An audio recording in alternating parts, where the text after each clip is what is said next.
Assalamualaikum warahmatullahi wabarakatuh. Pada pembelajaran geografi kali ini, saya dan teman-teman saya ditugaskan untuk menjelaskan tentang faktor yang mempengaruhi interaksi desa dan kota. Silahkan disimak dengan baik ya. Jadi salah satu konsep geografi menurut ilmuwan Bintaro tahun 1983 adalah konsep interaksi antar wilayah. Jadi interaksi ini mencakup barang, manusia, informasi, dan ide dari kota satu ke kota lainnya. Dalam ilmu geografi, interaksi berarti proses saling memengaruhi antara manusia, barang, informasi antara satu tempat dengan tempat lainnya. Interaksi keruangan atau bisa dibilang spatial interaction bahasa Inggrisnya. Contohnya orang yang bekerja, pulang pergi atau anak sekolah ke kota. Wisatawan, orang yang berbelanja. Oleh karena itu, transportasi memegang peranan yang sangat penting. Proses berpindahnya orang ke suatu tempat biasanya dilalui oleh penyebaran informasi melalui yang pertama ada berita, yang kedua iklan, dan juga televisi, internet, dan media sosial.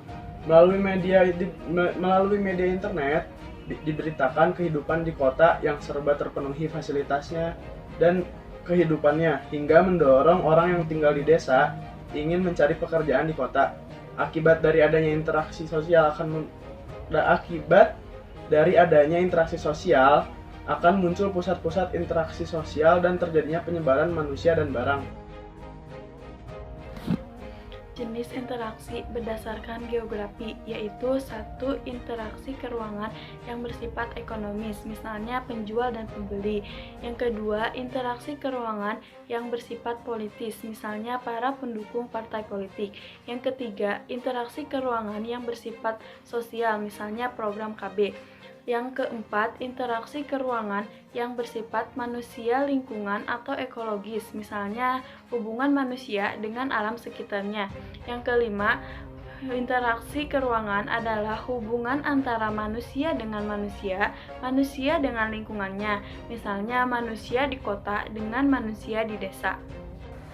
Menurut Ullman, pada tahun 1983, interaksi antar wilayah disebabkan oleh 3 faktor, yaitu 1.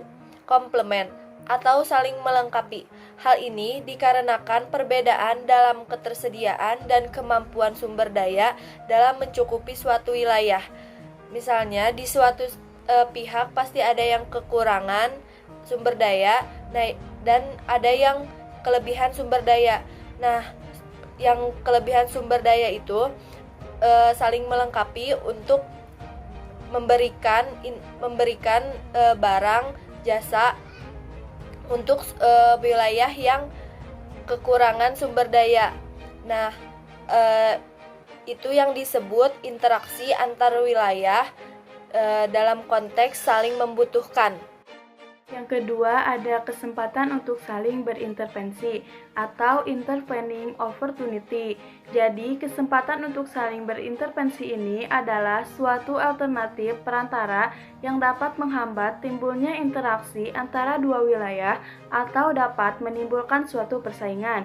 Misalnya di sini bisa dilihat halaman 70, di sini ada wilayah A, B, dan C. Untuk wilayah A, surplus sumber dayanya E minus sumber dayanya F.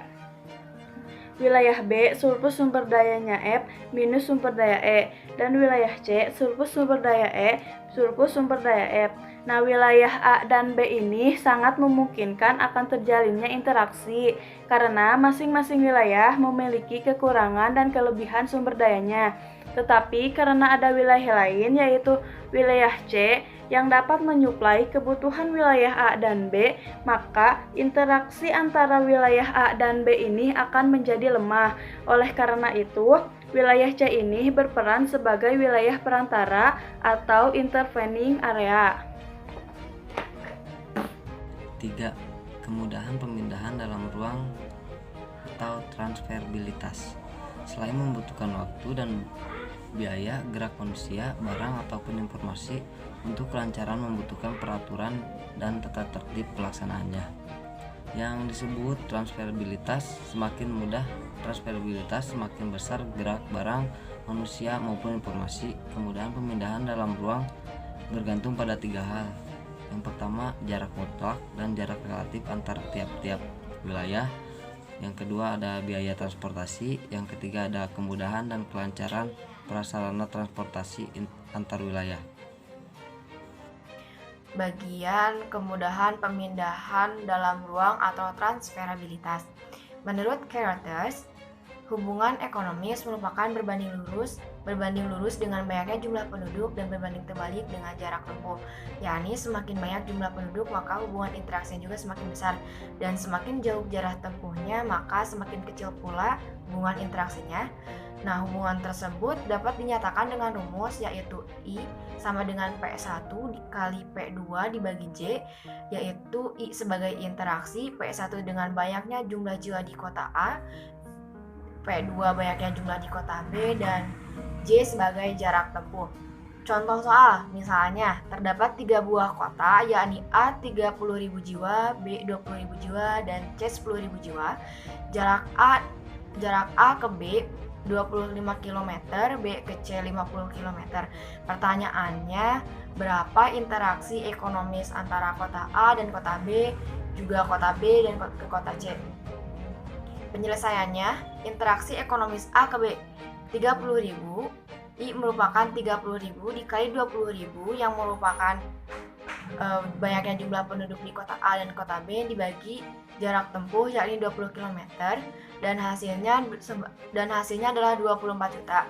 Adapun interaksi ekonomis B ke C merupakan 20.000 banyaknya jumlah jiwa di kota B dan 10 dikali 10.000 banyaknya jumlah penduduk di kota C dibagi 50 km yakni jarak tempuh B ke C, dan hasilnya adalah 4 juta. Jadi hubungan interaksi A ke B merupakan 24 juta dan B ke C merupakan 4 juta. Terima kasih. Wassalamualaikum warahmatullahi wabarakatuh.